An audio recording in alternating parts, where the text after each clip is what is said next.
গাজীপুর জেলার শ্রীপুরে পারিবারিক বিরোধের জেরে এক পুত্রবধূকে জোরপূর্বক বাড়ি থেকে বের করে দেওয়ার অভিযোগ উঠেছে। এ ঘটনায় ভুক্তভোগী স্ত্রী থানায় লিখিত অভিযোগ দায়ের করেছেন। অভিযোগে স্বামী, শ্বশুর, শাশুড়ি এবং অন্যান্য পরিবারের সদস্যদের বিরুদ্ধে মারধর ও শ্লীলতাহানি এবং হত্যার চেষ্টা পর্যন্ত করার অভিযোগ তোলা হয়েছে। বিস্তারিত দেখুন ডেস্ক রিপোর্টে। গাজীপুরের শ্রীপুর পৌরসভার ৭ নম্বর ওয়ার্ডের ২ নম্বর C&B বাজার এলাকার বাসিন্দা নুসরাত তানজুম অভিযোগ করেছেন, পারিবারিক কলহের জেরে শ্বশুরবাড়ির সদস্যরা তাকে বিভিন্ন সময় হুমকি এবং নির্যাতন করে আসছিলেন। লিখিত অভিযোগে তিনি উল্লেখ করেন, গত ১৬ সেপ্টেম্বর দুপুরে শ্বশুর, শাশুড়ি, ভাসুর এবং যা মিলে তার উপর হামলা চালান। অভিযোগে বলা হয়, এক পর্যায়ে তাকে কিল ঘুষি এবং লাথি মারায় শরীরের বিভিন্ন স্থানে আঘাতের চিহ্ন সৃষ্টি হয়। এছাড়া তার চুল টেনে শ্লীলতাহানি এবং পরনে থাকা কাপড় টেনে নিয়ে যাওয়ার ঘটনাও ঘটে বলে অভিযোগে উল্লেখ করা হয়েছে। নুসরাত দাবি করেছেন, এ সময় তার গলায় থাকা ১ ভরি ওজনের স্বর্ণের চেইনও ছিনিয়ে নেওয়া হয়। আর অভিযোগ করেছে, তার শ্বশুর গলায় চাপ দিয়ে হত্যার চেষ্টা করেন। স্বামী তৌসিফ তাকে বাঁচাতে এগিয়ে এলে তাকেও মারধর করা হয়। পরে তাদের ডাক চিৎকারে আশপাশের লোকজন ছুটে এলে অভিযুক্তরা বাড়ি থেকে বেরিয়ে যাওয়ার হুমকি দিয়ে তাকে তাড়িয়ে দেয়। বর্তমানে এ বিষয়ে শ্রীপুর থানায় লিখিত অভিযোগ দায়ের করা হয়েছে, যা তদন্তাধীন রয়েছে। নাম হচ্ছে আলী তৌসিফ আর আমার নাম হচ্ছে নুসরাত। এমনিতে আমার বাসায় মমতা নামে ডাকে, কিন্তু এখানে তৌসিফ। তো আমার ওর সাথে সম্পর্ক হয়ে বিয়ে হওয়ার পরে আমার শ্বশুর শাশুড়ি আমার বাসায় গেছে। আমি ফ্ল্যাটে থাকতাম, মাওনা। তো ওইখান থেকে আমাকে নিয়ে আসছে যে বাড়ির বউ, বাড়িতে চলে আসো তুমি। তো আমার হাজব্যান্ডও বলছে আচ্ছা ঠিক আছে। আমি বাড়িতে চলে আসছি। আসার পর থেকে আমার শ্বশুর শাশুড়ি আমাকে একটা কথা বলছে, ওই বউয়ের সাথে তুমি মিলতে পারবা না। কিন্তু আমি বলছি যে আমি মিলতে পারবো, আমি চেষ্টা করতে পারবো, হয়তো ছোটো বুঝে না। তারপরে এরকম করে করে আমার শ্বশুর শাশুড়ি আমার হঠাৎ করে ওই ওয়াশরুমে আমাকে ব্যবহার করতে দেয় না। দুই ছেলে নামাজ পড়ছি, নামাজ পড়ে আমার শাশুড়িরা ডাক দিয়ে আমি প্রতিদিনের মতো রেগুলার আজকেও উঠান ঝাড়ু দিছি। দিয়ে আমার তো হাতে আমার এগুলো ব্যথা এখানে কাটে গেছে। তো আমি পাতাটা দুই পাশে রাখছি যে বিকালবেলা একসাথে ফালামো।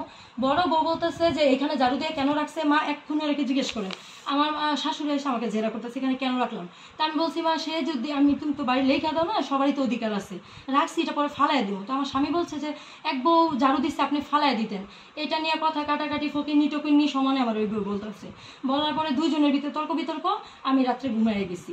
ঘুমানোর পরে ওই ছেলে আমার ভাসুর আইসা আবার গালি অকথ্য ভাষা, এর আগেও সে আমার বাসা ভাঙচুর করছে। আমি বাসাগুলো ঠিকঠাক করছি বাহিরে। আজকে আবার সে সকালবেলা ডিউটি থেকে আইসা আমার ওই যে বাহিরে এগুলো ভাঙচুর করছে, ফুলের টপ ইট মিলা দিচ্ছে, আমার টাইস ভাঙা ফেলছে, এগুলো করছে। আজকেও আমি না পাইরা আমি খালি হাতে যেভাবে আছি এইভাবে আমি থানাতে চলে গেছি। আমাকে আটকে রাখছে, আরো 2 দিন আমাকে তারা থানাতে যাইতে দেয় নাই। আমাকে ওরা হুমকি দেয়, ওর বাপ না ভাই কর্নেল এই সেই এগুলা বলে। তার বাপে আমার প্রলোভন দেয় না, এখানে প্রায় 20-30 হাজার টাকা 20-30 লাখ টাকার মতো আমার বাড়ির কাজ করে। এখন আমাকে বলে বাড়ি থেকে বের হয়ে যেতে। তার মা 2 দিন পরে আমার বাসা থেকে বের করে দেয়। আমি বলছি যাবো আমার কিছু টাকা দাও, আমি ফ্ল্যাটে চলে যাবো, আমাকে ওইটাও দেয় নাই তারা। এখন এই যে এরকম করতেছে আমার সাথে। আজ পর্যন্ত আমার 10 টাকা আমার শ্বশুর আমার দেয় নাই। আপনি এখানে কত টাকা করছেন? এখানে মোটামুটি প্রায় 18 লাখ টাকার মতো টোটাল খরচ গেছে আমার। আপনি এই টাকা পেলেন কোথা থেকে? এটা আমি বাইরে জব করি। বাইরে বলতে? বাইরে বলতে মালয়েশিয়াতে থাকি। বিগত আপনার প্রায় 10 বছর হয়ে গেছে। মালয়েশিয়া থাকেন? হ্যাঁ, মানে আপনি বিদেশে থাকেন? হ্যাঁ, আমি ওইখানে হচ্ছে টাইম স্কয়ারে আপনার মার্কেটিং সেক্টরে আছি, সেলস মেন হিসেবে আর কি। আপনার স্যালারি কত পান বাংলাদেশের? বাংলাদেশে ফার্স্ট টাইম যখন গেছি তখন 30,000 টাকা ছিল। এখন মোটামুটি 1,20,30। অনেক সময় ইট আসলে বা যদি কোনো ওকেশন থাকে তাহলে আমি 1.5 লাখের মতো পাই। বিষয়টা হচ্ছে ওই আমার বউয়ের সাথে ওদের কোনো বন্ডিং, কোনো মিল নেই। এমন হচ্ছে ওই চাই কি যে আমার বউয়ের অশান্তিতে রাখতে। ও বলতে কে? ওই আমার বড় ভাইয়ের বউ, আমার ভাবি। নাম কি? ভাবি হচ্ছে জান্নাত। আচ্ছা। ও হচ্ছে চাই যে আমি ওই নুসরাত অশান্তিতে রাখতে চাই। ওই যে কোনো কাজ কাম করে ওইটার পিছনে গিয়ে ওই খুচি করে, মানে ওরা আর কি রাগায়। ঠিক আছে? তো হচ্ছে ওই চায় না, ওই চাই সবার সাথে মিলেমিশে থাকতে। আমার বাবা মার সাথেও ওর সাথেও সবার সাথে মিলেমিশে চেষ্টা করছে, কিন্তু ওই মিলতে পারে নাই। কি কারণে পারে নাই? ওর দিক দিয়ে ঠিক থাকলে ওরা কি করে, ওরা দেখতে পারে না। এই যে টুকটাক বিষয় নিয়ে এরা ঝগড়াঝাটি, আমার বাবা মা ওর সাথে ঝগড়াঝাটি করে।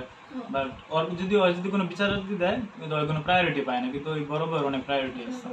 এখন আমি চাচ্ছি হলো, আমি আমার বাবা মাকে বলছি যে যদি তোমাদের এত সমস্যায় মনে হয় তো হচ্ছে আমি বাড়ি থেকে আমি আলাদা ফ্যামিলি বাসা নিয়ে একটা ভাড়াটা থাকি, তো হচ্ছে আমার এই জায়গাটা আমি ভাড়া দিয়ে দিব। এটা আমার ওয়াইফকেও আমি বলছি।